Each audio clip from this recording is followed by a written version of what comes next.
Bueno, vamos a hablar un poquito de esa gestión del Real Madrid en defensa, de no haber fichado un central y de los riesgos que asumía y que se están viendo ya a principios de septiembre que tienes corto esa posición, ¿no?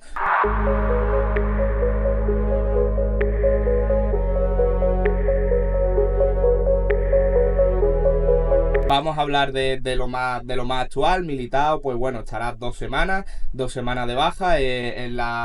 En la concentración de la selección de Brasil tuvo dolores en el muslo derecho después del entrenamiento y se detectó una pequeña lesión muscular que le tendrán fuera de los terrenos de juego 2 semanas. Después Tchouaméni fue el primero que cayó en las concentraciones de las selecciones, ¿no? Que ha tenido unas molestias y bueno, no se sabe realmente cuánto tiempo estará de baja. Parece ser que va a ser poco, pero no ha habido mucho más de esta información, ¿no?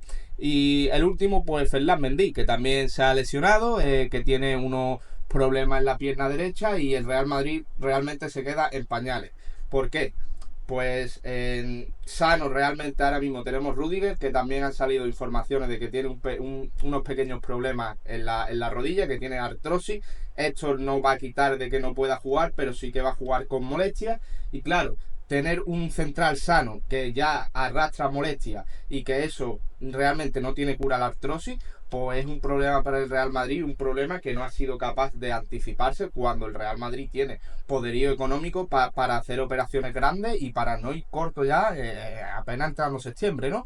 Eh, y bueno, ¿qué le queda al Madrid? Bueno, pues ahora al Real Madrid le queda un Rudiger que, bueno, que está ahí, Militao va a estar 2 semanas de baja, veremos a ver si llega para el próximo partido después del parón, y Álava parece que va a llegar entre octubre y noviembre. Nadie se decanta por una fecha porque al final Álava es un jugador que antes de esa lesión tuvo problemas musculares, es un jugador que ya era propenso a lesionarse y un jugador ya de cierta edad que bueno, que ya tenía problemas de lesiones, ¿no? Y siempre que uno se recupera del cruzado suele tener después de la recuperación problemas musculares en la otra pierna porque fortalece mucho la pierna afectada y en este caso la otra pierna se queda ahí un poquito más débil y hay lesiones musculares, ¿no? Y Mendy, bueno, Mendy el año pasado es cierto que estuvo sano, que no tuvo muchas lesiones, pero es un jugador que históricamente ya ha tenido lesiones, que a esto al Real Madrid le preocupaba. Mendy siempre cuando ha estado sano ha dado un rendimiento muy bueno, pero es cierto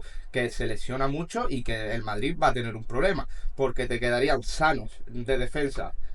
Bueno, en el lateral derecho, Carvajal, Lucas Vázquez, Rudiger, sin contar a Militao en esta pequeña lesión que esperemos que no vaya a más. Vallejo no lo voy a contar, Álava el problema de la rodilla y Mendy, Fran García. Tchouaméni también lesionado. ¿Por qué lo meto en este paquete? Bueno, porque Tchouaméni en teoría iba a ser ese tercer central que yo creo que va a ir por delante de Álava en este año y también se está lesionado. Entonces ya estás dejando parte del centro del campo también descubierto. Algo que el Real Madrid no debería de pasar por estas cuestiones porque tiene dinero para afrontar operaciones importantes y porque la planificación tiene que ser buena y más en un club como el Real Madrid en una campaña que te puede ir a los 70 partidos. Es que no tiene sentido y bueno, hablando un poquito de esto, también parecía que se iba a hacer bastante énfasis en la cantera, en el Castilla, con Joan Martínez y Jacobo Ramón, pero los dos están lesionados. Joan Martínez se vio en la pretemporada que se lesionó del cruzado. El chaval tenía buena pinta y el Real Madrid tenía mucha fe en él. Una lesión bastante complicada. Un día, insisto, hablaremos de estas lesiones de cruzado de jugadores jóvenes que ya se ha visto con bastante jugadores como Ansu Fati, Gavi, ahora Joan Martínez, Marc Bernal, Gessé en su día, de por qué estos jugadores jóvenes son propensos a romperse el cruzado y creo que sería interesante analizar las lesiones de jugadores jóvenes y que los clubes no le están dando no están cuidando bien a esos jugadores que tienen que todavía desarrollarse, que todavía no tienen la musculatura desarrollada y que son propensos a este tipo de lesiones y creo que es algo perjudicial tanto para los jugadores como para los clubes.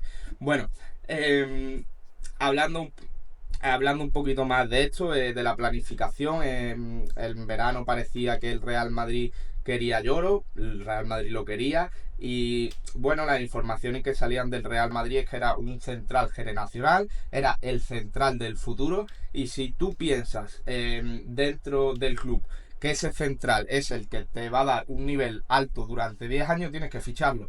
Que sí, que pedían mucho, que tal, pero si tú piensas de verdad que ese es el central del futuro, como aseguraba el Real Madrid, no se te puede escapar por 10-15 millones. Tú tienes que ficharlo, más viendo la planificación que tienes en el equipo, que ibas corto de centrales, porque al final Vallejo no lo he nombrado porque, con todos los respetos a Vallejo, no lo considero jugador para el Real Madrid. El año pasado tuvo varias lesiones, jugó 63 minutos en el Granada, un equipo que descendió.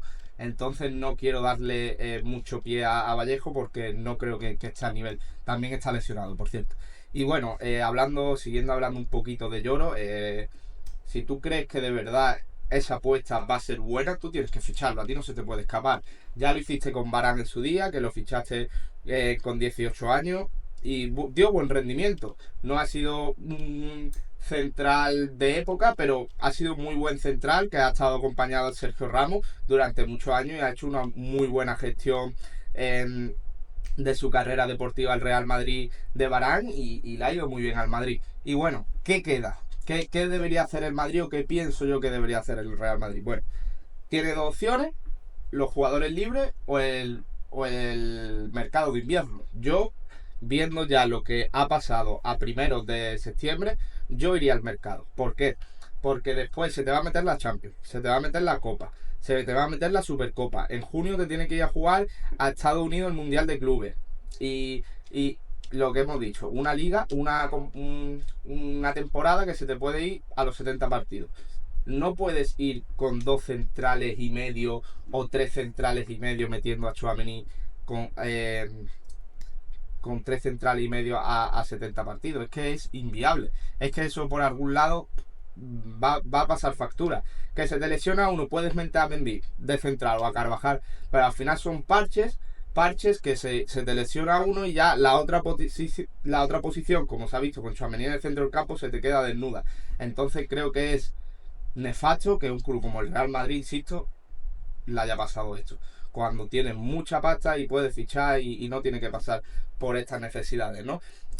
Después, lo que he dicho, mercado de invierno, yo iría a fichar y si no, jugadores obviamente va a ser un poquito polémico. Sergio Ramos. Sergio Ramos es un jugador que el año pasado jugó en el Sevilla, hizo un buen papel y como tercer cuarto central, no te digo que vaya a fichar a Sergio Ramos para titular porque creo que hay otros jugadores por encima ya de Ramos a día de hoy, en 2024, ya no estamos en 2018, 2019, donde Sergio era el mejor central del mundo de largo.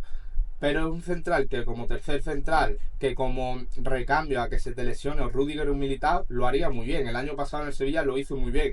Tiene ya una edad, entonces hay que ser justos con la edad y con el rendimiento y con el estatus que va a tener en la plantilla, ¿no? Yo, si Sergio Ramos acepta ser el tercer cuarto central del Real Madrid en una ficha en torno a unos 5 millones de euros al año, yo lo fichaba de cabeza. Creo que sería un recambio muy importante y muy especial para el Real Madrid. Creo que daría jerarquía, que daría esa seguridad de que si se te lesiona uno vas a tener un reemplazo a lo mejor de algo menos de calidad y de nivel, pero que te va a cumplir. Y creo que sería una muy buena gestión del Real Madrid de traerte a un central a coste cero con una ficha, obviamente, ya no la que tenía, sino mucho más baja y que te va a dar, sobre todo, rendimiento inmediato. Te va a venir y te va a cumplir, eso está claro. Que a lo mejor no te puede jugar 20 partidos seguidos, vale, te lo compro. Pero sí que cuando uno se lesione va a estar ahí, cuando haya que dar descanso va a estar ahí y yo creo, no lo conozco, pero yo creo que Sergio Ramos aceptaría volver al Real Madrid como loco. Una ficha bajita, 4 o 5 millones de euros nomás, y decirle el rol que va a tener en la plantilla, el estatus que va a tener, que el estatus puede ser mucho más grande que el rol, un jugador que conoce la casa, que apoya a los canteranos, que puede dar buen ambiente al grupo, pero claro, eso ya entra dentro de la capacidad del futbolista y de gestionar los egos, de que ya sea consciente de que no es titular en el Real Madrid, de que nos va a ser el de los mejores pagados del Real Madrid y que va a venir aquí como una aportación extra a lo que ya tiene. Yo creo que sería un movimiento bastante acertado por el Real Madrid, siempre y cuando Sergio Ramos pusiese de su parte para que no cree conflicto interno. Sabemos el ego que ha tenido Sergio Ramos, que es de esos jugadores que siempre quiere jugar, que se cree el mejor, y eso es bueno, ¿no? No lo estoy diciendo como una crítica, al revés. Si Sergio Ramos es considerado de los mejores centrales de la historia, es porque ha sido un jugador con carácter, un jugador con ego, un jugador que siempre ha querido más. Bueno, pues estas han sido mis conclusiones de lo que debería hacer el Real Madrid respecto a esa posición precaria que tiene a día de hoy, que es el central, y que hay opciones, y que el Madrid debería anticiparse a lo que ya puede venir más adelante, porque no se ha anticipado a primero de septiembre lo que ha pasado, pero la temporada es muy larga, esto acaba de empezar, eso es bueno, que los problemas te surjan al principio de temporada y no al final, y tiene tiempo de reacción, tiene tiempo para recapacitar sobre la planificación deportiva, y creo que debería de fichar y que debería hacerlo ya para poder llegar bien a final de temporada. Así que sin más, hasta el siguiente vídeo.